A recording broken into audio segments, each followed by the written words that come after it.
principal malefício de colocar o assunto morte como algo que não pode ser tocado na existência da pessoa ao longo da vida dela, que ela vai enfrentar uma doença, eu acredito que seja a solidão insuportável de você passar por esse processo sem ter ninguém do teu lado. Porque os familiares, os amigos pensam que ficar ao lado é negar a realidade. Ou, se não negar a realidade, é se transportar para um futuro livre de sofrimento e livre de problemas e que nada daquilo tenha acontecido. Muita gente usa o termo assim, quero minha vida de volta, você terá a sua vida de volta. A sua vida não foi embora quando você está doente, a vida não vai embora quando você fica doente. É uma vida com a doença. E aí, como que é essa vida com a doença quando você não suporta olhar para esse tempo? Quando você não se preparou, não para ficar doente, mas se preparou para a superação da doença. E a superação não estou dizendo na cura. A superação é você passar pelos dias de fralda e saber que você é capaz de passar por aquilo. Que aquilo é teu caminho e que você vai passar por aquilo da melhor forma possível. Então, a tendência das pessoas a colocar a morte escondida é uma tendência a buscar mais sofrimento. Tá todo mundo pensando que falar sobre a morte causa sofrimento, só que não é esse caminho. O caminho de falar sobre a morte é um caminho que traz proximidade, que traz conexão.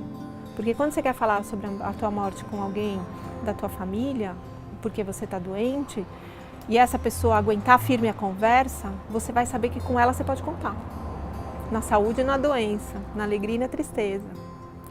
Então, esse compartilhar da conversa sobre o fim, quando a gente está doente, ou se não falar sobre o fim, se for muito difícil para você falar sobre o fim, você ter com quem falar sobre seus medos, sem que a pessoa diga, não, imagina, isso é uma bobagem, vira essa boca para lá, você tem que pensar positivo, né? Quando você vai conversar com uma pessoa e ela te responde isso, a única certeza que você pode ter é que essa pessoa é incapaz de tolerar o seu sofrimento. Ela não aguenta. Então ela não vai acolher a tua necessidade de conversar sobre seus medos, sobre a sua morte, sobre o seu sofrimento. Ela quer negar que esse sofrimento existe. Que é a tendência de todo mundo, né? Você nega que está acontecendo problemas na sua vida. Quando de fato você encara e você olha em volta e consegue identificar alguém que dá conta de sustentar os olhos nos seus olhos, aí você não se sente sozinho. Muitas vezes tem situações até em que você nem precisa tocar no assunto morte, mas você tem um silêncio presente, você dá conta. Você consegue lá segurar na mão, uma presença presente, um escudo protetor. Então a equanimidade e a compaixão. E aí quando você tem a compaixão, você se conecta sem necessariamente ocupar a dor do outro. Então, o grande dilema da morte é quando você se conecta com a finitude do outro pela sua história. Aí você tem medo da sua finitude. E aí você vai assumir o teu papel humano de ajudar essa pessoa nesse trajeto, porque um dia vai chegar a sua vez.